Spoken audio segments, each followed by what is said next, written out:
Sumoyo sumawur lumrabe kang kanthi sekara jalado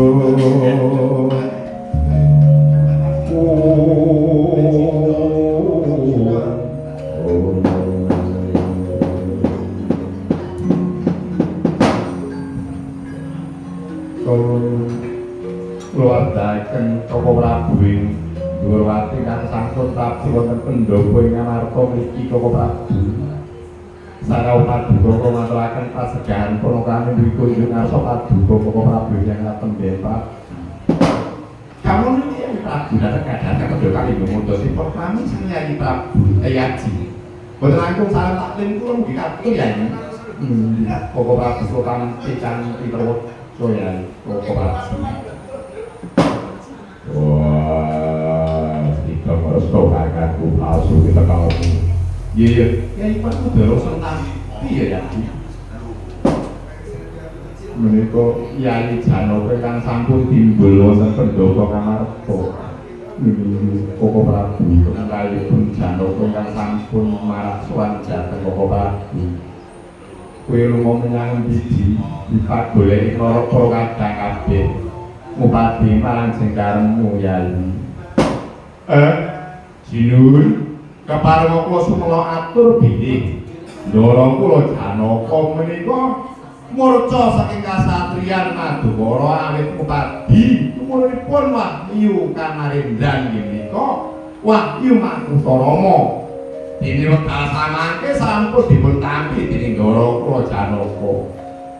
Kaya puno kakang semene dene sipate Wahyu kala wau menika warah utawi pepagem dhumateng wejanganipun Prabu Rama ingkang badhe misuda ingkang kadanganen nggih menika Raden Barata nalika badhe ngasta panguwasa wonten negeri Ayodya mekaten ugi nalikanipun Prabu Rama badhe misuda Raden Laksmana ingkang badhe nguwaosi sabibaripun butuh Alengka nuwun mila gandeng Wahyu sakmenika sampun dinampi dening Raden Janaka ing tembenipun badhe nitesaken wiji sejati kang mangke badhe nglajengaken darah saparga ingkang badhe jumeneng nata nuwun mengkono Kakang Semar.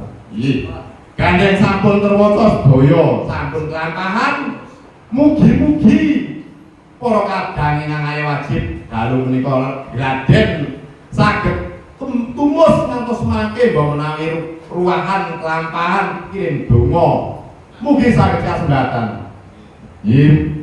Ewa semanten menika tesih wonten para Kurawa ingkang boten nrimaken Raden Janaka badhe nampi Wahyu Makutarama Raden Werkudara kula aturi nyingkiraken para Kurawa. Aku dhewe sing mantap.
Janaka tak rebuti kaya ngapa wae tak jaluk tak gotok tak bawa pihak Prajangan Pira. Nyoba.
Menika Raden Janaka sampun nampi janogani Jawata.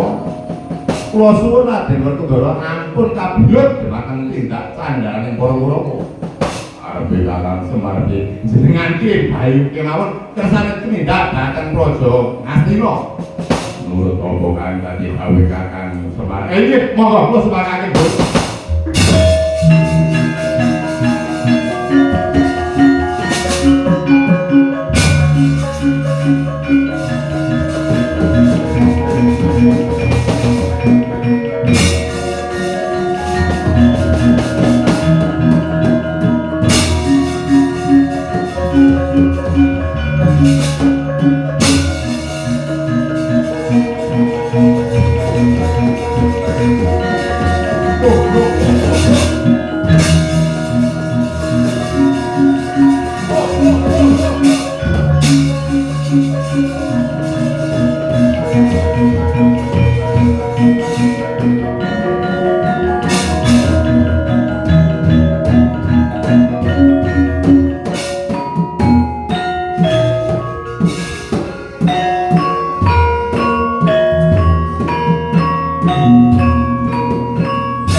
Berarti saat perang berubur nembe jejer. Oh, nggih. Tayungan kan? Nggih, nggih. Udah tayungan terus ayah-ayah kan? Nggih. Terus ke Pendhawa.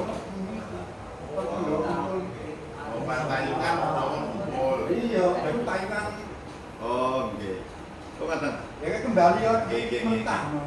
Tapi nek sakit lakon sing arep pun bener nggih. Kan wong sing tau apa Unggo kan. Yang pas medare wayu kan mengke situasional mawon, upami wektune enak. Iki mboten si anu, Pak. Patut songo, saged tadi itu toko kesana lagi ya.